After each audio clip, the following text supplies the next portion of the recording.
আজ টিভিতে শুনলাম চক্ষুদান মহাদান, চোখ আবার নাকি দান করা যায়। হ্যাঁ রে, দান করা যায়। চক্ষুদান মানে হলো মৃত্যুর পর চক্ষু দান করে যাওয়া, যাতে নতুন করে অন্য কেউ এই পৃথিবীর আলো দেখতে পায়। মানে আমি না থাকলেও আমার চোখ দিয়ে অন্য কেউ দেখতে পাবে। আমাদের চোখে স্বচ্ছ যে অংশটা আছে, যাকে কর্নিয়া বলে, সেটা যদি সুস্থ থাকে তাহলে ডাক্তাররা সেটি প্রতিস্থাপন করে অন্ধ বা দৃষ্টিহীন মানুষদের চোখে আলো ফিরিয়ে দিতে পারেন। মা, এটা তাহলে খুব বড় কাজ।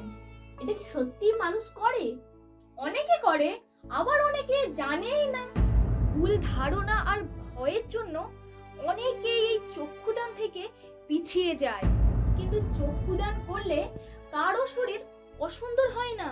মা, যারা ছোটবেলা থেকে দেখতে পায় না তারা কেমন থাকে? তারা তো সূর্যের আলো কেমন, আকাশের রং কেমন, মায়ের মুখ কেমন দেখতে পারে না, কিন্তু ঠিক অনুভব করতে পারে। ওদের একটা অসীম ক্ষমতা থাকে, চেতনা, বোধ শক্তিতে উপলব্ধি করতে পারে। জানিস বাবা, ওইসব মানুষদের জন্যই তো চক্ষুদান করা দরকার। তাহলে কি চক্ষুদান মহৎ দান মা?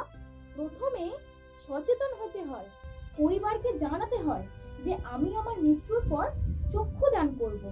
অনেক হাসপাতাল বা স্বেচ্ছাসেবী সংস্থা দায়িত্ব নেয়।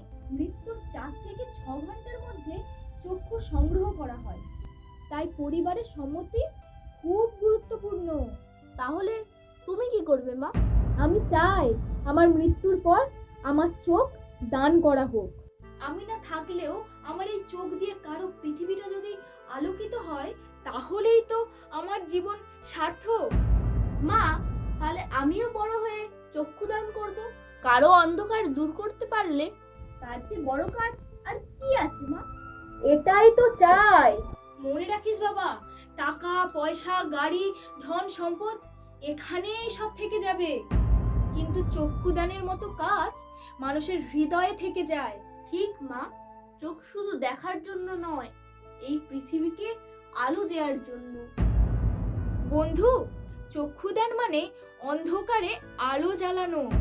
চলো আমরা সবাই সচেতন হই আর বলি, মৃত্যুর পরেও বাঁচতে চাই কারো চোখের আলো হয়ে। চক্ষুদান মহাদান। নমস্কার।